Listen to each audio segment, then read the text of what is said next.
Well, morning, Rich. Here we are, episode We are 1515. 15. They said we could never do it. They They said we did. could never get to this milestone. I feel We like were we've been we were married the for flash in 15 years, actually, Ryan. we were the flash in the pan boys, but not any longer. 15 episodes. It's But amazing how you can exist and people can't take you off the internet. I mean, you can say what you yeah, like on Twitter and you stay on. It's great. It's I like know, this. We're I doing know. well. We're riding the crest of the wave. Exactly. Got to keep going. Got to keep going. But I've got to tell all our lovely viewers and listeners that today's Warble is going to be. We're going to recap our wonderful musings from the last 15 weeks, and then we're going to have a bit of a break in August. And we'll be back in September. But during August, we're going to repost some of our most popular episodes, just to remind you all of some of the top tips that we shared during this unprecedented time. Oh, he's So, used the word again. I know, I had to get it in. I am going to get the other. I'm going to get the P word in as well. The other P word in as well. Good. Yeah. So back in March, then, Rich. Back in March. Hey, what did we start with? we sat there in March and thought, gosh, there's lots going on. I think, wonder if anybody'd like to hear what we think of the whole situation. So we started doing the warbling, didn't we? Actually, it was a great first few weeks where we were talking about what was going on, what was the good and the bad and the ugly. That was the first one, the first episode. About how people are reacting to the situation, and we had Mr. Weatherspoons making a right hash of it, and Direct not doing so well, etc., etc. And God, we've come on a long way from that point of view. Then back in March it was, and who'd have thought we'd be sort of coming through all of this? There's so much change occurring, but I think the focus that we put on CX was really worth doing. Sorry, customer experience, worth doing, because it's been so important over the last few months to keep concentrating on customers and processes, etc. So March was very much around what was going on. We also spoke about the P word. Go on, say it. Pivoting. Pivoting. Pivoting. We pivoted. Don't think many people like it. For those who don't like the word pivoting, people changed what they offered to meet the customer requirements. Dun dun dun. Go figure, eh? They did, didn't they? And in March we talked about the way that local shops had brilliantly changed and their business model. They had pivoted to offer online deliveries, and we talked about the local greengrocer in my hometown, the local baker delivering stuff, and it was really a time of huge pressure, but also huge innovation, sort of coming out of March into April. And then we got into April, we started to talk about were businesses really measuring how their consumers were able to access their products. So we started to warble about getting into your business. How easy was it? Was your website accessible? Did it talk about all the great stuff that you were doing to support people during the coronavirus lockdown? We talked about getting it. So getting it. How were people getting your product and seeing what you had to offer? And then getting out. How easy was it to pay, to get the products delivered? And most importantly, leave an amazing glowing review about what you've done. So get in, get it, get out. And that's still really valid today, Rich, as we move on with kind of the new normal, really. That was a really interesting month, I thought, March into April, because we were kind of getting used to being at home and taking our daily exercise and all that kind of great stuff. Even my wife said to me the other night, she said, do you remember when we used to go every night for a walk? And we just kind of fallen back into. Isn't it amazing? Yeah, that's really interesting, isn't it? From a human behaviour point of view, we do go back, and actually I was saying to my wife the other day, she similar sort of things. She used to go for long walks with our daughter, and it has now ceased, which is incredible. But actually quite interesting in terms of the whole behavioural piece from a customer point of view. So we also then paused and took some time to think about the reflection, the review, and the revision of processing and plans and how everything works in business. So that reflect, review, revise piece that we spoke about was really pertinent at the time, and actually probably not too dissimilar now, because although stuff has changed, stuff is still changing. And it's been really difficult, and behaviours have changed to a certain degree, but actually some have fallen back into the old norms again, and people are thinking, oh well, I'm going to get back used to it. But with what's been happening recently, change again can happen overnight. So we need to be really interesting from a business point of view, how you keep your eye on that. And I think we'll talk about that a little bit later on as well, in this particular episode. So we warbled between ourselves for a while, and I think the hate mail that kept coming through, we needed to change it up a little bit. So we asked some of our friends, clients, colleagues, experts in their own sectors to come in and sit down and chat to us, and that began way back with Dan the man.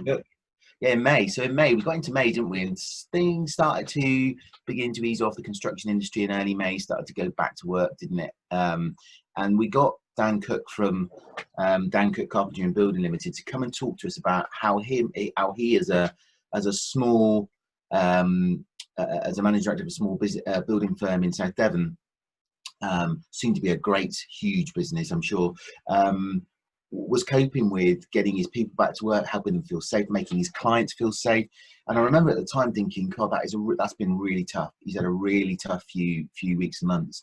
But what came across in that interview, I don't know about you, Rich, I know it was the first one we did, that the can-do attitude that Dan had to get things back and going, back up and running, trying to, he had commitments to his clients, he had commitments to his people, and yeah, that was the kickoff, wasn't it, of some great interviews that we had, because we then moved from Dan in early May into a number of others, Rich. Yeah, so I think the one of the key ones that we were sort of looking at from that point of view and speaking to Dan was interesting about the process and the sort of the employee and the customer side of things that he was talking about, and ensuring that he listened to all three of those pieces that are so important in customer experience. So what's going on from your processes, they had to change, didn't they, because of the COVID, and the safety piece was coming in, and then sort of the employee aspect. How are the employees feeling? What was going on? And a lot of people were still, furloughed at that particular point. And then, of course, the customers. Now that the things were starting to move in various industries, were they ready to come back? And of course, it's all about listening to those three areas. If you don't actually pause, and it goes back to that reflection piece, and review what's been going on, then you don't know what to change. But I think the safety piece was really quite evident when we actually then went to sort of. I remember speaking to the guys from MG Cannon, Robert Snook from MG Cannon, the body repair organisation in Salisbury and across the southwest, and they were talking about all of the processes they put in place and had to, from a guidance point of view, and in a legal point of view, and you had to put all these sort of things in place, but they hadn't forgotten the fact that it was a customer who was the other side of it.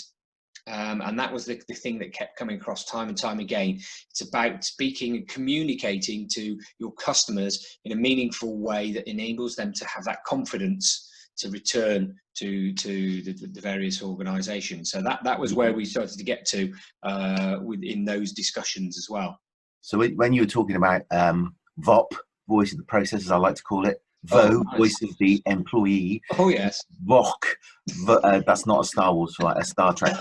Yeah, I thought you were speaking Klingon then, right? Yeah, Klingon then. Voice of the customer. Do you remember we spoke to Ben Travers from Stephen Scone, that huge regional law firm in the Southwest, and he was talking about protecting your journey online in May and making sure that, you look at and you protect every aspect of that journey, particularly when you put your content, your USP out onto the World Wide Web, and actually you are still responsible for your content, your customer data, all that great stuff, and that can damage a client journey, as he said, at any point. And I thought it was some really great advice. And then we moved sort of out in May and into June, and we started to things started to relax, didn't they? A little bit more. And we had some really interesting speakers as we moved out of June into July. We had Rick Turner from the Big Sheep, who's chairman of the Southwest Tourism Alliance, talking about his plans for opening up his park. We had a great interview with the Bournemouth bid manager, didn't we? Paul Kinvig, and he was talking about how challenging it had been to keep the customer experience right across Bournemouth, because obviously that's what he was looking at. And then he had the small matter, was it a few days before, a few days after, of 500,000 people on his beach? Yeah, no, I think it was actually the day I interviewed him. It was the day where 500,000 people decided to stay there for a couple of days. So, wow. very, very challenging. And I think that's the key thing. It's so fluid, the situation, that actually being able to put a process in place and get used to it used to be okay, but actually the only constant is change. And as a wise one once said, and it wasn't me, so in terms of that, keeping an eye on what's going on, it really was critical, and the guys in the town centres are all around the country, although people were saying, yeah, we're going to shop more local because we don't want to go to the bigger areas. As the bigger areas started to open, the processes had to be put in place, but who owned what, because of different agencies involved. And I think the key thing came across from Paul was the fact that he was communicating internally with all the different agencies to really try and understand what it is everybody was trying to do. And there was a commonality of goal, wasn't there? It's trying to make people feel safe and get back and start spending. So although there's different people with slightly different views, there's a common goal, really. We want to get back to actually being able to go, keep businesses going. And this isn't just about retail, this is across B2B as well, isn't it? It's across all sectors. We've got to make sure that people are comfortable to come back to offices. And that was really interesting, because then we started to get to talk about the employee a little bit more, with Janelle White, an HR consultant, talking about how important that psychological safety and returning to work is for everybody. Even if it's a smaller team of sitting in an office, how comfortable are they? And are you asking them? And that's one of the key things, is not forgetting your employees, because they are the number one customer. But you've got to ask them, how are you feeling? And the data that we're actually getting from the team safety check across the UK, I think it's over 13,000 respondents now across the UK, have said that actually on the first request for how safe do you feel, 14%, I think 14% of people saying that they don't feel safe in the workplace when they came back. But then on the second asking, it was dropping down to 4%, not feeling safe. And that's all to do with communication. I think that's the key thing that we're getting a lot from this situation. We know communication's key, but actually when you increase the focus on this situation, communication just stands head and shoulders above everything else. It does, Rich, and that brilliantly segues and tees me up for the great conversation we had as we moved into July, when we knew that most businesses were opening back up, particularly in England. The importance of getting back to some of those, those normal things we would be doing on a regular basis, and talking to John Harvey, the guru, the Lord Samphire of the Southwest, who runs the Samphire Club, talking to us about the importance of keeping in contact with your clients. Chatting, networking. Most people have been using Zoom over this 4-month period, and God, we've all become a lot more techy, haven't we, in the last 4 months? And John, by his own admission, will tell you he's the worst technical person alive. But even John has embraced these new technologies. And one of the key things that really came out for me was throughout this these wonderful warblings, apart from the amount I've drunk, apart from the fact that I've drunk far too much cider, is that all the way through, Rich, we've talked about having a plan. All the way through, the people we've interviewed have talked about having a plan, and the importance of that is vital, because even now, we're moving into August, and as we speak, air bridges are being collapsed, and people are sort of being stranded in Spain, and people are booking holidays and not knowing whether they're going to be able to get back. And this I suppose challenge we have now as business people is to be able to every week reflect, review, replan, because the new normal is we are going to have to cope with COVID for certainly the foreseeable future, and businesses have got to be able to reflect, review, replan, as you said, and in doing that they need to keep all the other good stuff that we talked about in mind. So if things change that affect your business, how are people going to get in, get out? How are you going to measure the voice, the process, the voice of the employee, the voice of the customer? Because if you don't do that, your businesses will suffer. And in August, certainly, I think the way things will pan out in August is, people will still go on holiday, people will still be having breaks, but it won't be a normal August. No. It really won't, because people will be trying to get their business back on their feet. But it will taper off, and I think all eyes now should be on, sort of September, and as we move into the autumn, we carry on dealing with COVID, and hopefully, who knows, we might get some good news around a vaccine. Yeah, and it's a really interesting time as we go, into the back end of the year. It's making sure, to your point, that we're keeping an eye on what's going on, of course, and it's going to be really hard. That's the key thing. But the thing to take into consideration is that we're all in this together as customers and or business owners. So ensuring that you step into the shoes of customers. And often or not, we're already in them anyway because we are the customers. So even if we're owning a business, we know that we're customers and we get frustrated by certain things that happen in various shops or other businesses we go and speak to. So it's making sure we don't dismiss those experiences we have outside of our own businesses and actually bring them in as well. Take time to stop, ask your team to walk through the journeys. We spoke about it before. If you've got a new process, if you've had to put a new process in place, if it's changing next week or the week after, does everybody understand it in the organisation? Are they walking in the customer's shoes? It's an old adage, but it works brilliantly, particularly now, because things are changing on a daily, weekly basis, and we really do need to keep an eye on that. But I think being able to warble. Oh, hello. Go on. Just on that. So sorry to cut across you. Just on that. Never a truer word has been said from a man from Wiltshire. That's all I'm going to say.